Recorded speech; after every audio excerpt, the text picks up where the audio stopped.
சாட்டர்டேஸில் தான் யூஸ்வலாக இருக்கும். ஏன்னா அன்னைக்கு தான் கொஞ்சம் நீங்களும் இருப்பீங்க. மெயினாக இன்னைக்கு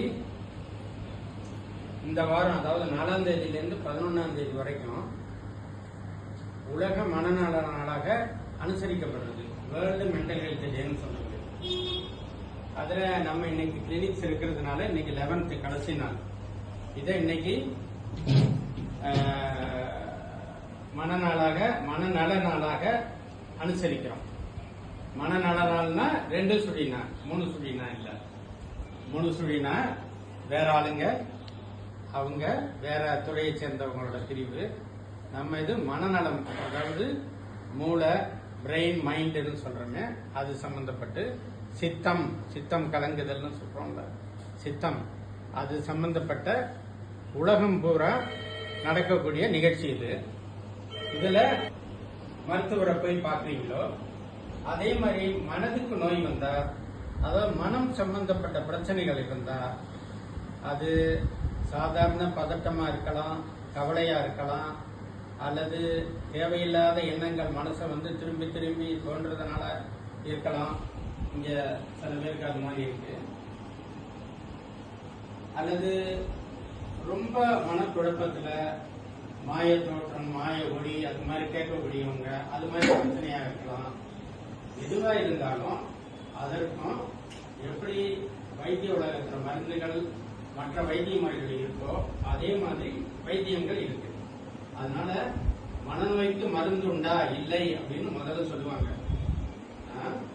ஆனா இப்ப மனநோய்க்கு மருந்து இருக்கு. எப்படின்னா 5ல் வளையாதது 50ல் வளையாதுன்னு ஒரு பழமொழி. ஆனா அப்படி கிடையாது. 5ல் வளையாட்டியும் 50ல் அவங்கள மாற்றம் கொண்டு வரலாம். அதுக்கு பேர் பிஹேவியர் தெரப்பி.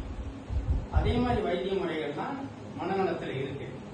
வெறும் மருந்து மாத்திரைகள் மட்டும் இல்ல, வெறும் ஊசி மட்டும் இல்ல, அதுல ஷாக் ட்ரீட்மெண்ட் சொல்லக்கூடியது, அதாவது மின் அதிர்வு சிகிச்சை அல்லது மின்சாரத்தை மூளைக்கு கொடுத்து ஒரு குறிப்பிட்ட அளவில் மின்சாரம் பாய்கின்ற பொழுது உயிருக்கு ஆபத்து ஏற்படுவதில்லை. மூளையில அதிர்வு வரும், அது வலிப்பை உண்டாக்கும். அந்த வைத்திய முறை மற்றும் ஒருவருடைய பழக்கத்தை மாற்றுகின்ற வைத்திய முறை. ஏன்னா சில பேர் சின்ன வயசுலேருந்தே சோம்பேறியா இருப்பாங்க, சின்ன வயசுலேருந்து சுறுசுறுப்பா இருக்க மாட்டாங்க, எந்த வேலையும் செய்ய மாட்டாங்க, அளவு கடந்த செல்லம் கொடுக்கப்பட்டிருப்பாங்க வீட்டில். அவங்களுக்கு அவங்களோட பழக்கத்தை மாற்றுறதுக்கு பழக்க மாற்று வைத்திய முறைன்னு இருக்கு. அப்புறம் சில பேர் இம்ப்ரூவ் ஆனவங்க ஒரு காலத்துல மனநோய் வந்தா கூட்டி வைக்கணும் அப்படிங்கிற ஒரு கருத்து இருந்தது. இப்ப அப்படி இல்லை. 100ல் ஒருத்தர் தான் அது மாதிரி. ரோட்ல தானா பேசிக்கிட்டு, சட்டையை கிழிச்சிக்கிட்டு, குப்பையை பொறுக்கிக்கிட்டு, அது மாதிரி உள்ளவங்க நம்ம கிளினிக்லயே, பிரைவேட் கிளினிக்லயே, அதாவது அரசு மருத்துவமனையில் உள்ள மனநல பிரிவுகள்ல எல்லாம் கொஞ்சம் அதிகமா பார்ப்பாங்க. ஆனாலும் அது 100ல் ஒருத்தர் தான் அது மாதிரி உள்ளவங்க.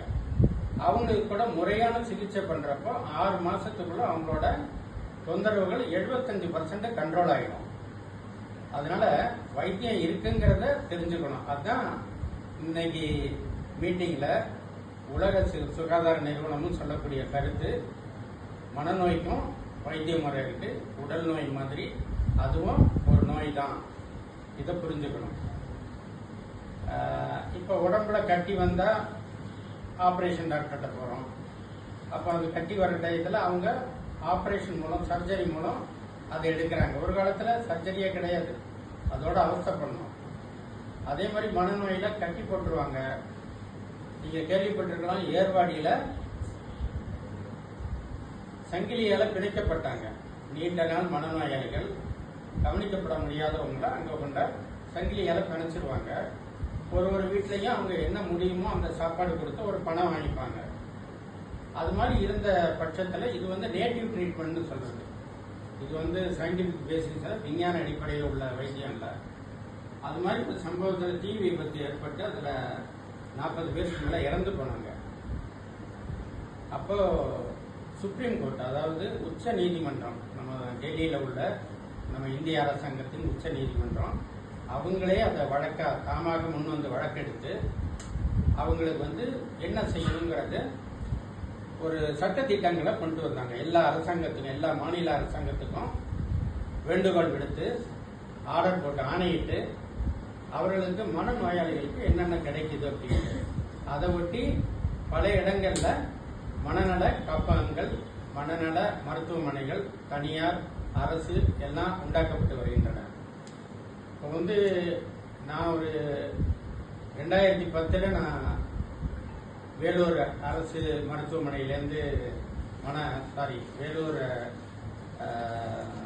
மருத்துவக் கல்லூரி மருத்துவமனையிலேருந்து ரிட்டையர் ஆனேன், பணி ஓய்வு பெற்றேன். அதுக்கு முன்னாடியெல்லாம் பார்த்தீங்கன்னா டாக்டர் இருக்க மாட்டாங்க. பல இடங்கள்ல எல்லாருமே மெட்ராஸ் போகணும், அல்லது பெங்களூர் போகணும், அல்லது வேலூர் மாதிரி இடத்துக்கு வரணும். வேலூர் மாவட்டத்தில் அந்த டயத்தில் நாங்கள் பல மாவட்டங்களில் கொடுத்து திருவண்ணாமலை, விழுப்புரம், காஞ்சிபுரம், இங்கேருந்தெல்லாம் வருவாங்க பேஷண்ட். செங்கல்பட்டு, ஈவன் பார்டர், இந்த பார்டர், சித்தூர் மாவட்டம், அதாவது ஆந்திராவிலேருந்து, அதெல்லாம் மனநல பிரிவுக்கு வருவாங்க அங்கே.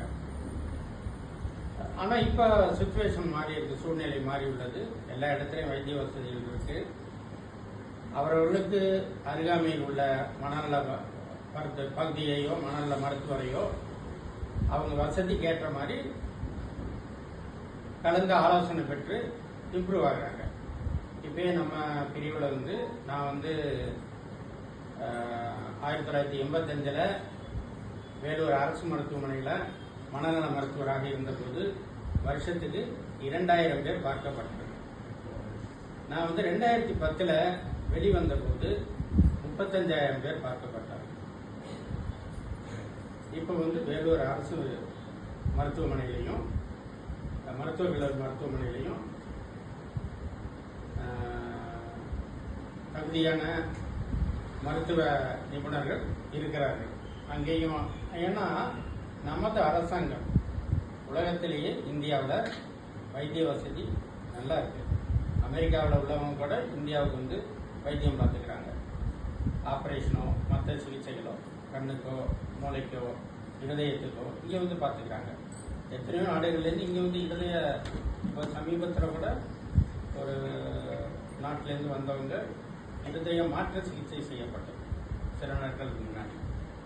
அதே மாதிரியெல்லாம் இந்தியா டெவலப் ஆகிருக்கு. அதில் மனநல பகுதி நமது தமிழகத்தில் சிறப்பாக செயல்பட்டு கொண்டிருக்கிறது.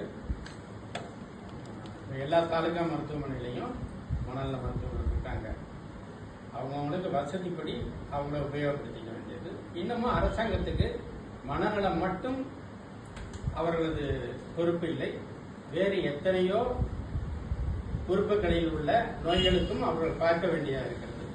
அதனால என்ன சில சமயம் மனநல மருத்துவரையே அவசர நோய் பகுதிக்கோ அல்லது ஒரு கேம்புக்கோ இதே மாதிரி இடங்களுக்கு அனுப்பிவிடுகிறாங்க.